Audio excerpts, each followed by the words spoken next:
again, good morning everybody. We're the first group using the iCoolhunt dataset, and we are respectively the dev, the data, and the viz part of this project. More specifically, Bryan, Claudio, Gordon. And so the dataset we were given by iCoolhunt was a JSON dump of a part of their users, their hunters, their prey. So I guess it makes sense that we first say, what is iCoolhunt? It's cool hunting is a phenomena where you take a picture of something that you think is cool, you post it to a community, and you are scored based on what you post. So is it cool? Do they like it?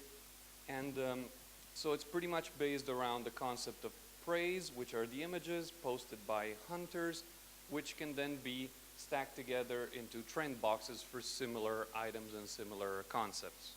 So again, we started with this dump they gave us, and we asked ourselves a question, which is there a way where we can look at the image parameters that these praise, how to say, exemplify, and if we can see if there's like a correlation between what they show and coolness. And well, that's kind of what we set out to do. So where'd that go? Okay, so we divided this into a series of parts, which was we needed to download the images that we were going to run analysis on. Then we, of course, had to analyze them to see what we were working with. Once we had an idea, we needed to apply this process to the large scale of items. And then we needed to, of course, visualize our results. So unfortunately, this isn't very clear to see, but to download it, we took the praise. They gave us enough information where we were able to build a list of URLs, and we slowly downloaded the images we needed. And Claudio is now going to talk to us about the analysis. Yeah, okay, this is on. Yeah, I'm in charge of the boring part of this presentation. So how we analyzed the, the data, the images. So we start from an image from iCoolhunt, and then we process it using some image processing tools. So we calculate, for example, the average RGB, average HSV value, make a grayscale of the image, do a Sobel transform, and calculate the fundamental colors of the image, the most important colors using k-means. So these are the quantities that we get out. And we do this for all of the images that we have. So this is an example of doing a Sobel transform to calculate the complexity of an image. We used this package, Computer Vision OpenCV in Python. So this is an example from a Python notebook. There is no pointer, but so for example, this is actually complexity on this axis and RMS contrast on this other axis. So you see that this is an image actually has low complexity, it's design image. So you get a low complexity image here. On the right, we have another image which has high complexity. And the RMS contrast is, this one actually is this one point here. It's also low for this image and higher for this image. You cannot see much of the code, but it's fairly simple to use. You do a grayscale of the image, and then we calculate the gradients using this Sobel transform, and then we take an average of this Sobel transform. And then for the k-means, we use this with scikit-learn to find the dominant colors of an image. So first of all, we decrease the resolution of each image. This was necessary for speed up. So about 70 pixels by 70, let's say, if they were square. Now, we choose the optimal number of clusters as the one that explains at least 90% of the variance in the data set. So we have a loop that goes through different number of clusters, and we choose the number of clusters that best explains the variance. And this is some of the code. Basically, we need to calculate the distance between each point, each data point and each cluster. And then we decide the best number of colors. Now, one part of this problem for us was to decide what is coolness. And this is an example of, on the x-axis, the number of days, on the y-axis, the cumulative votes. In this case, we just are presenting all the praise with a fairly large number of votes, more than 200. just for clarity. So what we see is that as the days increase, eventually the number of votes reach a steady state. I mean, there is no more votes, of course. People don't probably look anymore at those images after some time.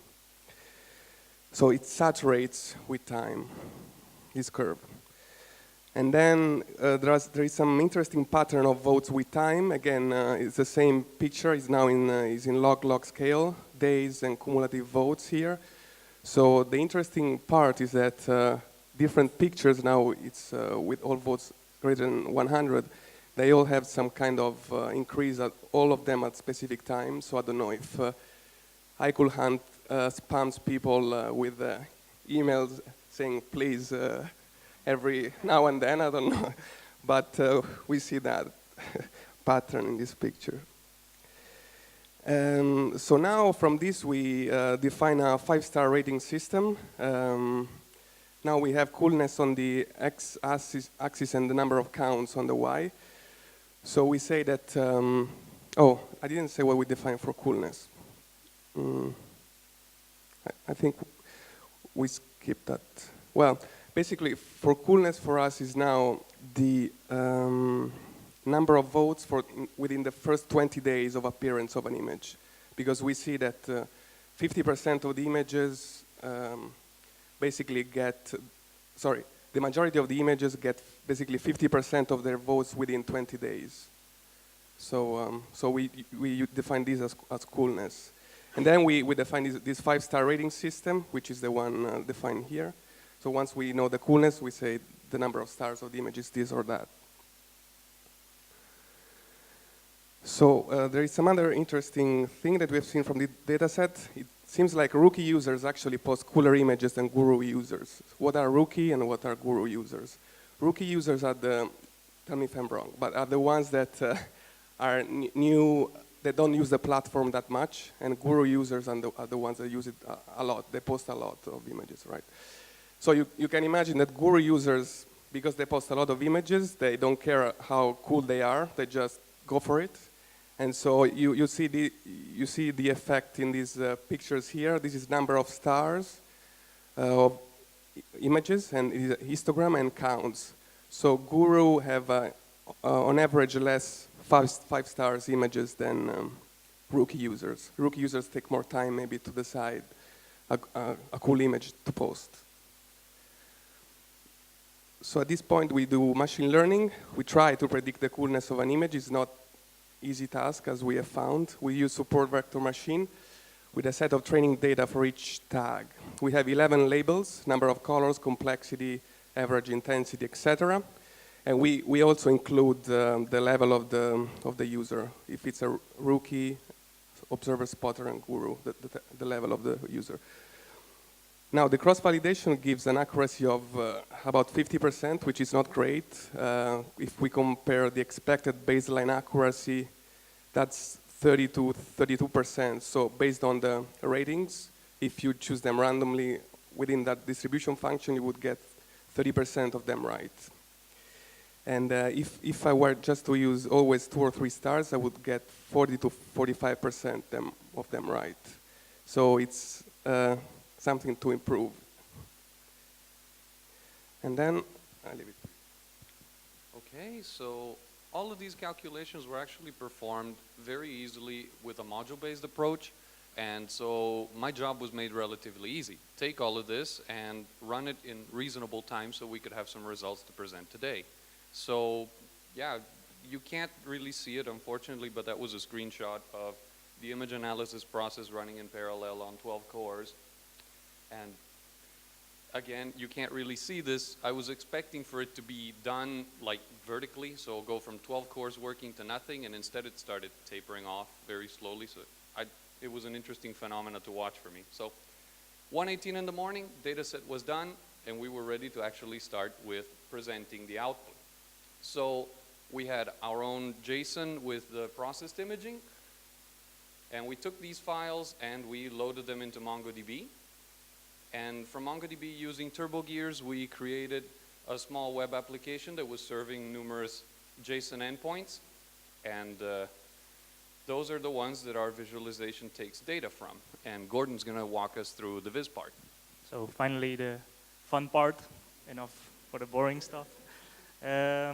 Yeah, so I was happy that we had some good endpoints to work with, because it can be tedious to work with data that is not structured very well.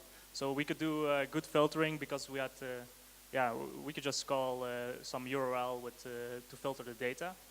So this is not very visible, but these are like the parameters we could work with in the visualization, which was filtered a bit because there was a lot of stuff that we could not use in the viz. So yeah, an image, what can we do with it? We cannot, you can show the images, but like if there are 20,000, it's gonna be a mess. So like everybody likes circles, so like we go for a circle. Visualizing the coolness, what can we do? We use like two things for setting the coolness. So the greener it gets, the cooler it is, and also it becomes larger, and also the opacity changes of a circle within our viz. Yeah, what you run into is like some problems having a good oversight. So like at some point you have a D3 code over 700 lines, which is not really nice to work with. So it's a bit messy, but we managed. So yeah, let's get to it.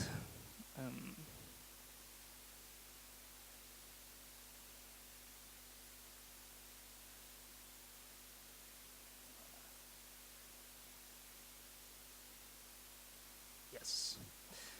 Okay, so what you see here is a plot of all the images. As I explained, each dot is an image, and for that you can see the, for example, the color is more blue if it's a cooler image.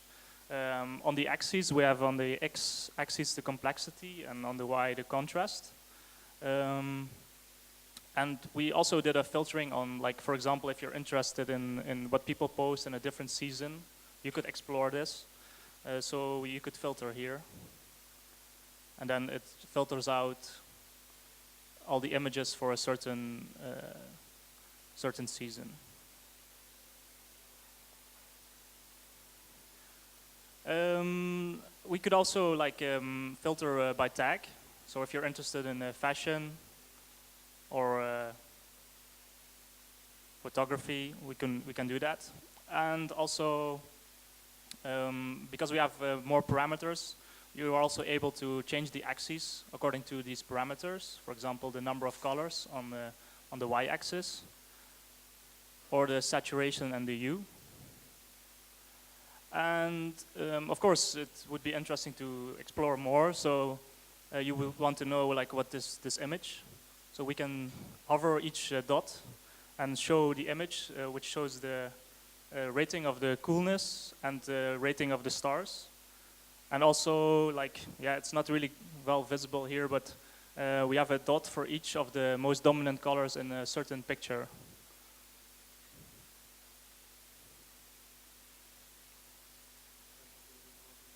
Yeah.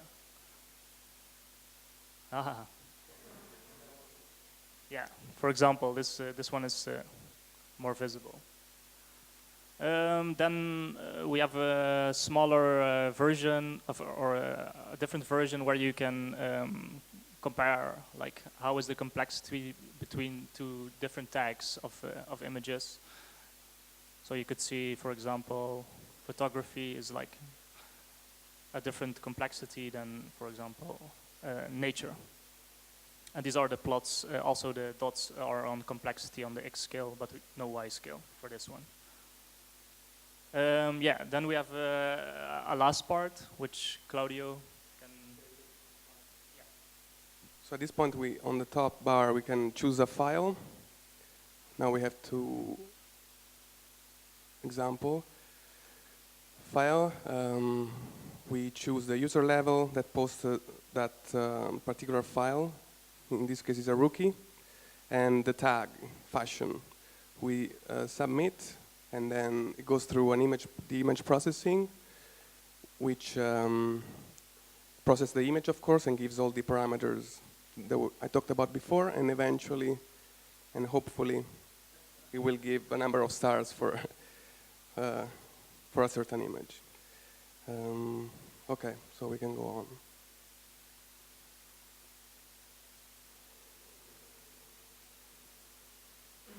Oh, okay, so some difficulties that we had, for example, was very difficult to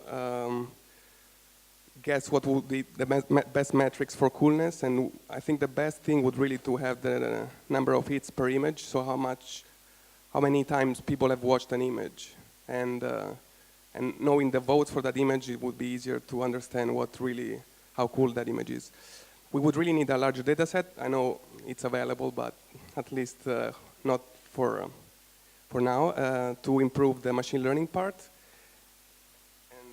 And also we found that many users actually tag images in a way that is not really appropriate to that image. It's a problem, it's difficult to solve, but maybe just giving, I don't know, some tags were really completely nonsense. So maybe just to have a list of possible tags that they can use.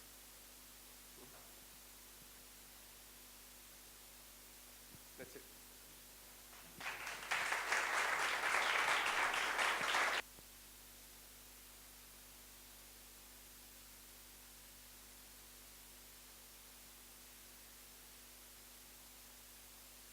Oh, we didn't say time for questions, but I don't know if...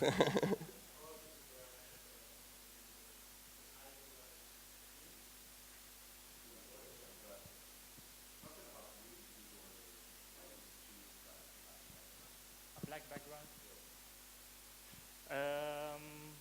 Yeah, that's a good one. I don't know. I don't think it matters if it's black or white, because like if it would be a light background, I would change the colors of the. It's just an aesthetical choice, I guess. Yeah. Sorry. Yes, because it's not visible here, or. Yeah, but yeah, it's also, of course, I can show you on my laptop. It looks better. Anything else?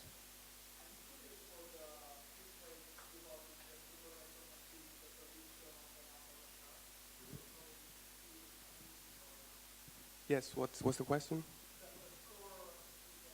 Yes, yes, yeah. Oh, so we get, so the accuracy of the, yes.